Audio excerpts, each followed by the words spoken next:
Hello friends, how are you all? Welcome to my channel. If you like the video Baylen Out Loud, don't forget to subscribe. Baylen Dupree has opened up about one of the darkest chapters of her life, bravely sharing that she once reached a point where she felt like she didn't want to live anymore. For many of her fans who follow her on social media and through the TLC docuseries Baylen Out Loud, this revelation is heartbreaking but also incredibly important. It sheds light on the mental toll of living with Tourette syndrome and how invisible battles often run deeper than what people see online. Tourette syndrome is a neurological disorder characterized by repetitive, involuntary movements and vocalizations called tics. While many know Baylen for her vibrant energy and candid presence, she has been open about how overwhelming it can be to live every day with a condition that many people still don't fully understand. From public misunderstandings to constant judgment and even bullying, the weight of her journey has been heavier than most could imagine. In her own words, Baylen shared that there were moments when the pressure and the pain made her feel like giving up. She admitted that the uncontrollable nature of her tics often left her feeling powerless, embarrassed, and isolated. These emotional struggles were not just about the physical aspects of Tourette's, but also about the mental exhaustion of trying to navigate life while facing so much stigma. For a long time, Baylen tried to hide how severe things had gotten. On the outside, she appeared strong and resilient, but behind the scenes she was fighting thoughts of hopelessness. She confessed that her tics intensified during high-stress periods, making it difficult to go out in public, attend events, or even socialize with friends. That isolation only fueled the feelings of despair, creating a vicious cycle that felt impossible to escape. But Baylen's story is not only about struggle, it is also about survival and strength. She emphasized that opening up about her darkest moments has been a huge step toward healing. By admitting that she once felt she didn't want to live, she is breaking down the stigma surrounding mental health for people with Tourette's and other chronic conditions.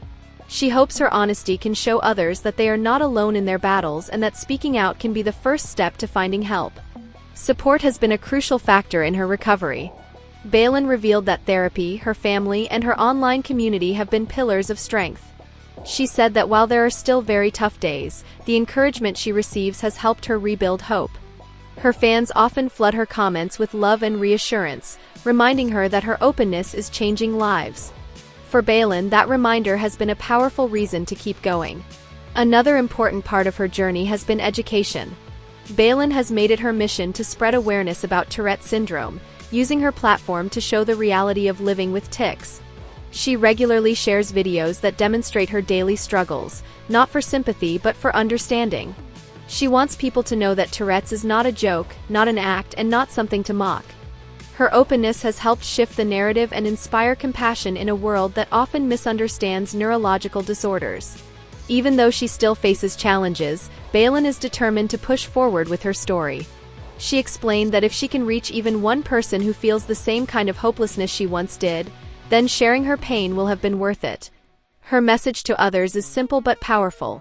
Life can feel unbearably heavy, but there is always a reason to hold on. Baylen's courage is a reminder of the importance of mental health advocacy. Her words, "I didn't want to live," strike hard, but they also highlight how urgent it is to provide support and understanding for people dealing with invisible battles. Her journey is far from over, but today she is choosing to live, to fight, and to share her truth with the world. Through Baylen Out Loud and her social platforms, she continues to shed light on both the struggles and the triumphs of living with Tourette syndrome. Her story resonates not just with those who have the condition, but with anyone who has ever felt like life was too hard to bear. By being vulnerable, Baylen Dupree is proving that even in our darkest moments, there can be light, healing, and hope. Baylen Dupree opened up her life to the public on her TLC series Baylen Out Loud, and she's continuing to share her personal stories, even when the TV cameras aren't rolling. On Tuesday, April 22nd, Dupree, her fiancé Colin Dooley, and her parents appeared at an FYC panel event hosted by People's Janine Rubenstein, and the TikToker turned reality star opened up about some of her darkest moments living with Tourette syndrome. "I was embarrassed of who I was. I was in therapy 4 days a week. I didn't want to be alive," said 22-year-old Dupree. "I had to drop out of college because my other conditions got too bad. I looked at my parents and I said, I got to go. They came and they got me."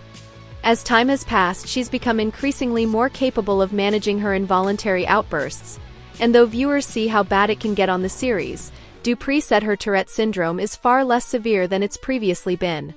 The type of tic attacks seen on Baylen Out Loud are just a small glimpse of how hard my life was 4 years ago compared to what it is now, she added.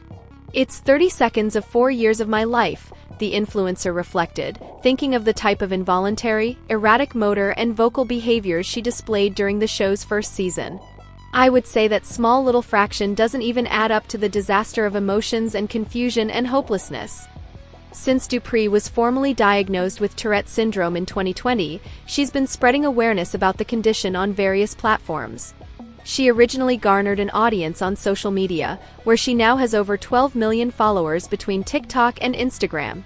When she took her story to TV, Dupree told people she hoped it would help her educate even more people about the reality of Tourette syndrome, including the fact that Tourette manifests differently in every case. Her specific tics are not a universal symptom of the disorder. When you've met one person with Tourette, you've only met one person with Tourette, she said before the series premiere in January. I feel like people need to know that it's on a spectrum from mild to severe, and that's how it should be looked at. Baylen Dupree is getting ready for her big day while she and her fiancé figure out what comes next in the new season of Baylen Out Loud. On Tuesday, September 9, TLC dropped the trailer for the forthcoming second season of the reality series, which now gives viewers a glimpse into the life of the TikToker turned television star, 22, as she prepares for her wedding ceremony and subsequent next steps in life with fiancé Colin Dooley. The series itself follows Baylen and her family as they navigate her life with Tourette syndrome, including the involuntary movements and vocalizations that come with it. After the pair announced their engagement in February, Baylen Out Loud will continue to follow Baylen and Colin as they navigate planning their dream wedding. Fans will also get to see Baylen checking out venues and trying on dresses, and the soon-to-be newlyweds figuring out what the marriage will actually be like. "I'm not like every other bride," Baylen says in the footage, before asking apparent wedding planners if they've ever had alpacas at a wedding. Baylen then details some of the more out-of-the-box inclusions she hopes for at her wedding, including a bouncy house, and gets some tough news about her ceremony's budget. "What if we can't have our dream wedding?" she asks Colin. "I would be devastated." After Colin and Baylen wonder if they're making the right decision in the wedding planning process, Baylen can be seen trying on a dress and later joining her fiancé to look at venues and other goodies. "I want her to be able to say, 'This is the best day ever,'" Baylen's father, Alan, says before getting emotional and giving his daughter a teary hug. At the same time, Baylen's parents bring up both children and premarital counseling. "Is this what our marriage is going to be like?" Colin asks at the end of the trailer. Per a synopsis, Season 2 sees Colin and Baylen living together, learning the ropes of adulting and discovering that love and cohabitating require a lot of compromise. Baylen Out Loud first premiered on TLC on January 13 and concluded on March 10, roughly 5 years after Baylen was diagnosed with Tourette's. She has since accumulated more than 10 million followers on TikTok and 2 million followers on Instagram, where she raises awareness and shuts down misconceptions about the disorder. When Baylen Dupree first started posting TikToks in 2020, she quickly amassed a following of devoted fans for her playful, unfiltered videos of a young person enduring the pandemic while managing her vocal and motor tics. When Dupree's symptoms began to reach their most extreme heights, curiosity and hate inevitably started to flood her comments. Trolls accused her of exaggerating her condition for likes, or questioned how she was able to maintain a job while living with Tourette's. But instead of sitting back and letting the internet pick her apart, the West Virginia native leveraged the spotlight to explain the complexities of her condition, a syndrome that can manifest in myriad ways. After a quick stop on Dr. Phil, Dupree started working on Baylen Out Loud, the new TLC show depicting her everyday life. A few weeks ago, our editor-in-chief Mel Ott-Enberg got on the phone with Dupree to ask about her rise to internet stardom. Eventually, the two got talking about Taylor Swift, Chipotle orders, and her recent engagement. "Usually on TikTok, I generate clips that are positive and happy, the things that I want to show. And the show turned my whole life into being shown. It gives people a broader idea of how my life is with Tourette's.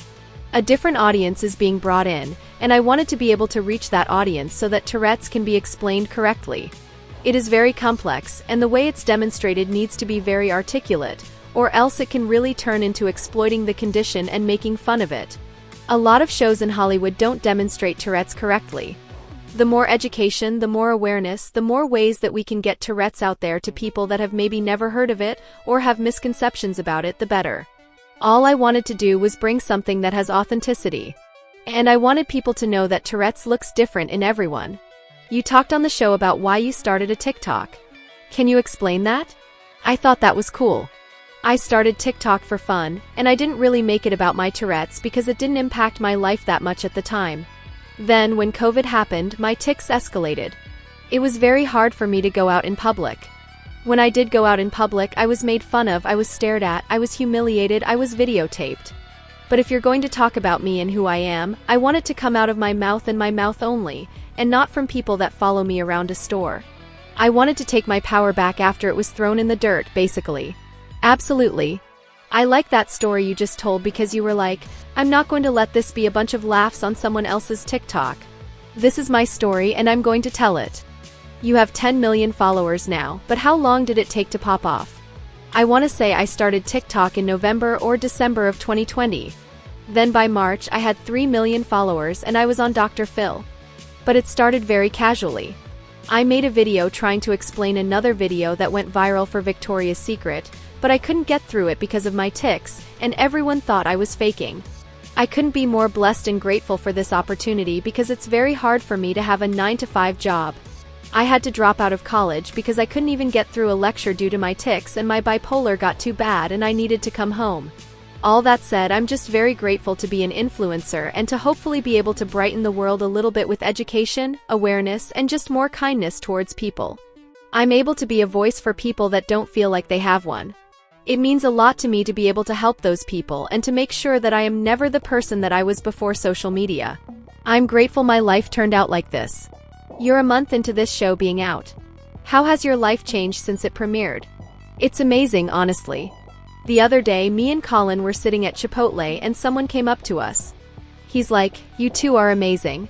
My wife is a special education teacher, and she has waited 25 years for a show to come out like this to help people understand. I don't really get to see the difference until people come up to me and tell me their story. Then I get to know their story and their name and tell them how much it means to have the support that I do. Because it takes a village, and I wouldn't be able to do what I do without all of the people surrounding me. So I get a green plus grains bowl with white rice and romaine, and sometimes arugula if I want to spice it up. I actually don't get any of the dips. I get the regular pita chips. The ranch ones are good, but I just don't like the stuff on my fingers. Then I'll get chicken, pickled onions, Persian cucumbers, and balsamic and garlic dressing. It's a very simple order, not Mediterranean, but it is what it is. Okay. Do you drink coffee, or do you have a favorite drink order? I'll drink lattes, but I prefer carbonation. Right now I'm drinking the only Monster I like, the purple one. But I went to Kansas for the first time and got 7 Brew coffee, and I've never been more in love with their type of energy drinks. Wait, will you hold it up again? I'm going to take a picture of us together because it was really funny. What music are you into? Are you a Swiftie? Dupree, I like Taylor Swift's music, but I love Christian music. Elevation Worship, Lauren Daigle, Toby Mac. I'm also a huge country person. We got Bailey Zimmerman, Morgan Wallen, Luke Combs, Jason Aldean. Jason Aldean's wife followed me on Instagram yesterday and I almost cried. I'm going to say I think it's cool that your favorite is the one at TICCON. Because I understand that you said that having Tourette's is being in constant pain, but you're also awesome. That's what's so interesting about the show. You're able to show something that's really rough for you, but it's funny because you're funny and not because we're laughing at a disability. And that is brilliant. That and the episode just shows how everyone is different, regardless of having Tourette's or not. There's a lot that is unpacked. My birthday is right around the corner, and there is a fight that happens between me and Colin at the birthday party over moving in together. There is an adjustment period. There is obviously the engagement, which a lot of people think is next week's episode, but it's not. You will see how that goes down and how Colin went behind my back through the last episodes to plan all of it. I had some idea, but also no idea, if that makes sense. I would love to start exploring public speaking. Don't get me wrong, since I was 6 years old I wanted to be a model. But I don't think that I'll encounter that realm, so we'll stick to public speaking. I want to go to schools and colleges to help educate, but also share a personal story, because that personal connection means a lot to some people. I feel like my story and my family's story is relatable, so if I can bring that in person and meet more people, I would love that. Awesome. Let's set the record straight, Baylen.